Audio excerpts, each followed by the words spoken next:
Hello, zombies! Or shall I say, hello, zombies. I don't know why that became a thing. Today we are going to talk about the question I get more than anything else. And I know what you're thinking, it's, Mikey, how are you so naturally tan? But that is not it. The question that I get more than anything is how to get started in makeup as a profession. What advice would I have to start it as a career?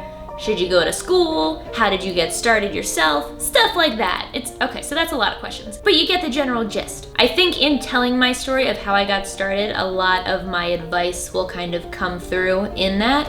A lot of people tell me that watching my videos helped start their passion for makeup and wanting to create a career out of it. So I hope that this helps some of you who are wondering what to do now that you have this sort of basis of knowledge. Where do you take it from here? How do you take it from a hobby to a job? I also have something very cool to share with you at the end of this video, so make sure you watch till the very end, or else you just won't see it.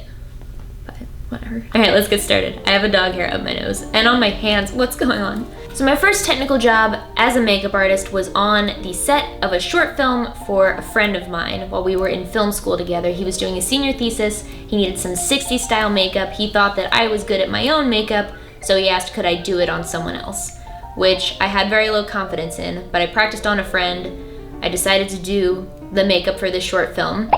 I did it for free because we're all broke students that just helped each other out. And that was technically my first step into being a makeup artist, though I would not have called myself that at the time. My first paid job was when I got hired at a Mac counter in a Macy's, Willow Grove, Pennsylvania. What's up? And that felt like a fluke. I kind of got suggested to interview by a friend who worked at the Clinique counter across the way, and they asked me if I'd interview at the Mac counter, which I thought was really nice, but that I wouldn't get the job because I didn't really know what I was doing on anyone else except for myself. I knew how to do my own makeup, although my eyebrows were very questionable back then. They're still questionable some days, but you know. But back then, I did not think I had the skill set to be a Mac makeup artist. However, I rarely turned down opportunities to challenge myself, so I said I'd love to interview. I had a 2-part interview where after the first one, the manager at that counter was like, I want to see what the regional trainer thinks of you, because even though you're very new to doing makeup, I think that he's very good at judging whether someone has the ability to pick up the skill quickly. So I did a second interview with him. Both interviews I had to do makeup on a model, and I was so fresh to makeup at this point that I actually asked the manager of this Mac counter if I was allowed to touch my model's face to do her makeup, because I wasn't even sure if there was some kind of unspoken rule that when you are the makeup artist applying makeup to someone else, if you're allowed to physically touch their face with your skin. I thought maybe you had to do all the makeup using only brush to skin contact. And she was like, oh no, like if you need to raise their eyebrow or something or touch anywhere on their face to get the makeup done, you can do that. That was foreign to me. That's how green I was. So again, it's amazing that I ended up getting the job. But the regional trainer said that I learned very, very quickly and that he saw a lot of potential in me. So they gave me the job and that was the beginning of it. So I have a lot to actually thank to the manager there. Her name's Liz Bonney. Hi Liz, thank you so much for giving me a job and believing in me when I don't know how many other people would have. But that vote of confidence from them helped me so much. Then I worked at Mac for 3 years. I learned a lot there just by observing and repeatedly working on customers over and over and over. They all had different skin types, skin shades, they all had different requests. Some people liked very little makeup, some people wanted full glam. So I really got the gamut of what people were looking for, at least when they came to a Mac counter. While I was working at Mac, I also applied for my first FX job at Eastern State Penitentiary, which, if you don't know, is this really massive, old-ass abandoned prison. Well, it's not abandoned. I mean, like, now it's a thing. It's like a historical site. But it's no longer a functioning prison in the middle of Philadelphia. Like, it's like row homes, businesses, giant block of castle walls, and prison stuff. It's really cool, actually. If you're ever in Philly, I highly recommend you go see it because it is creepy, and it's cool, and it's really old. And Al Capone used to have a cell there, and it's just crazy. And they say it's haunted, so if you like ghost hunting, maybe try that out. But I mean, I worked there for a couple years, and I used to walk the cell blocks alone by myself in the dark at night, saying like, come at me, bro, to the ghosts, and nothing. Maybe they were just intimidated by me, but I don't know. I'm not really sold. Anyway, I got a job there as my first job doing special effects makeup, and for that was another tricky thing where I'm really happy someone took a chance on me and hired me. I had some pictures of Halloween makeup I had done on myself years prior where I did gory stuff, but it was very amateur. It was very amateur. I wasn't taught in any formal sense at any point, so it was always just what I experimented with. I might have fudged my application a little where I lied and said that I had worked with, there was like a section, let me explain. There was a section that was like, have you heard of or used Skin Illustrator, Third Degree, Bondo, gelatin, latex prosthetics, and truth be told, I had only really worked with latex prosthetics. I didn't know what Bondo was, or Prozaid, or Skin Illustrator. But, so when I applied and it said that I essentially needed to know these things to get the job, I said that I knew all of those things, that I was familiar with them, that I'd used them before. And then I did a ton of research to figure out exactly what those things were, so that when it came time for the in-person interview, I could actually respond in a way that showed that I did know what I was talking about. I knew that there was an opportunity for beginners to get this job, so I knew that it wasn't vital that I knew the ins and outs of everything, that they teach you, they train you there. However, I did, yeah, so I kind of lied that I knew some stuff that I didn't. And then I learned it, so I feel like that's fair. Sometimes you have to do, what I'm trying to say is, don't think that just because you are not prepared for a job, it doesn't mean that you can't learn to be. It doesn't mean that you shouldn't still try it, because someone might take a chance on you and then they might be able to teach you in that job. I was very fortunate that that happened for me twice in a row, both for beauty and FX, that I found people that believed in me. Shout out also to Ruby, who's the one who hired me at Eastern State Penitentiary for Terror Behind the Walls, because she really took me under her wing and really kind of mentored me in that job. I'm very fortunate that I'm a fast learner, because I think in both these instances that saved my ass. So if you don't know everything, it's okay if you are observant and you're willing to work really hard. What's going on with this? Oh, sorry about that. I look crazy. My foot's asleep, hold on.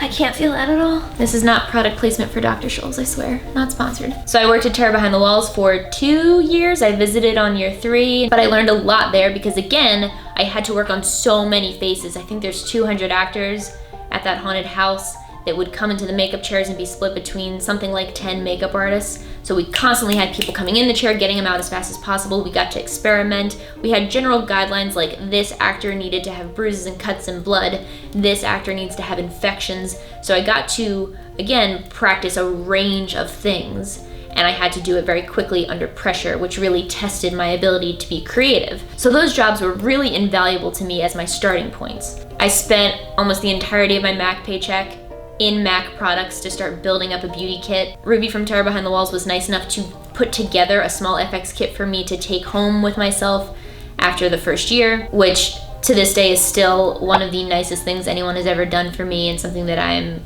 eternally grateful for. I still have some of those things in my kit that haven't expired that she gave me. And with those 2 small kits, with the knowledge that I built from both jobs and being directed by someone who said, we need this look for this thing for the haunted house, having to deal with real world people that said, I want this in my life, gave me a good mix of just training, life training on how to do makeup for a variety of things. All the while, for both of these jobs, I was going to school for film, and when I finished school, I had a job as a cocktail waitress for a couple years just to make money to save up to go to LA. And I also did jobs in Philadelphia on set. I did some work for print, I did some work for short films, things like that. And then I moved out to LA after I'd saved up enough money. And when I got here, I just picked up any set job that I could get. And by that, I mean not just makeup. I was the production designer in something. I was the art director in another thing. I was second, which is a camera department thing. I was a DIT for something, which if anyone's in film, you know that that is a stressful job. But I did makeup on a lot of things too. And it kind of sucked, I'm not gonna lie, because unless you're in a union, out here in LA, jobs pay very poorly. I was working something like $100 a day for 12 or 14-hour days, so that is below minimum wage for a skilled job. That was if I got a kit fee on top of it, so I'm using my makeup out of my kit while working very long hours, and it's very inconsistent, scary work. I was very grateful to get every job that I got, but it is a tough industry, and this was years ago. I mean, all of these things, I'm not even sure how much they would really apply to today, because it was a saturated industry before, and it's just getting more saturated, I think because of social media really hyping up the interest for a lot of people in makeup. A lot of people look to social media followings as a prerequisite for getting a job now in makeup. Alexa, shut your face. Which really is unfortunate, I think, because I don't think that your following should determine how qualified you are to do makeup on a face-by-face basis. Anyway. So I don't know if just hoping that someone will take a chance on you the way that they took a chance on me will be sound advice. However, that is how it started for me. The best advice I can give you starts to deal with how I went from doing makeup on set, on clients, on people, to doing the YouTube thing, actually. It's true that they say that out here in Hollywood, it's a lot about who you know, and I knew that I didn't know anyone when I moved out here, so I wasn't getting jobs based on connections that I had personally. I was only getting jobs based on my work, and at that point in my life, I didn't have a very big portfolio of especially beauty makeup. I had more of a portfolio from Terror Behind the Walls. I took a lot of pictures of my work there, but I didn't take I don't think I took any pictures of clients that I did at MAC, which was a mistake. So one big piece of advice I can give you is to always take pictures of your work, because that is your calling card, that is your business card in this sort of industry. Also, experiment as much as you can. Try to work on as many different faces as you can. Like I said, that was something that I got to do a lot just through the kinds of jobs I picked up initially. And that helped me learn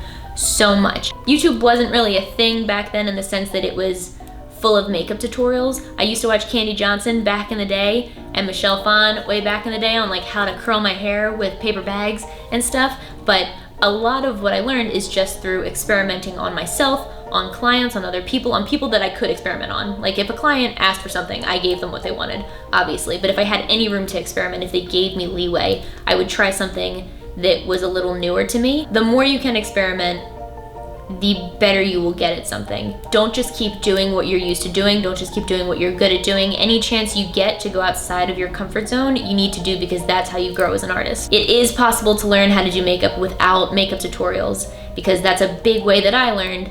But on top of being able to learn on your own naturally through experimenting and repetition, you have makeup tutorials at your fingertips. You have so much information on the internet. So utilize the internet to practice and learn new things as much as you possibly can. That wasn't even a part of my journey really for me, but that is something that is invaluable today. Back to my little arc in makeup. I started taking pictures of my work, and I also started to just do work in order to take pictures to build a portfolio. So there's a limitation with set makeup where they'll say we need exactly this, and you don't really get to necessarily showcase your best work. You just have to do what you're told, which is good. It's good to be able to show that you can do what you are asked to do, but it's also good to have things in your portfolio that really show your true range. I wasn't doing work that showed my true range, so I started taking pictures of what I thought showed my range. This is where Instagram started for me. I decided to challenge myself by doing 100 days of makeup, where every single day I posted something different makeup-wise for 100 consecutive days, and hopefully by the end of it I'd have 100 pictures that I could show to people to get more jobs. I posted them to Instagram just to hold myself accountable, and in those 100 days I went from 500 mostly personal followers on Instagram to about 7,000. Before day 100 came, people were asking for makeup tutorials via video, and that is what started my whole channel. And I've always just been teaching what I know. I'm definitely not the best makeup artist. I definitely haven't learned everything that I could know in makeup. There's always room for improvement. I think even if I was at the top, I would still say that there's room for improvement, but I'm certainly not there. And I've always just tried to share what I know, because I know that that was a resource that I wish I had when I was starting out. So I kind of like the idea too that doing tutorials passed along this information that I was lucky enough to learn because people took a chance on me. So to sum it up, most of the things I said is take pictures, experiment, try to work on as many different kinds of people and faces and jobs that you can.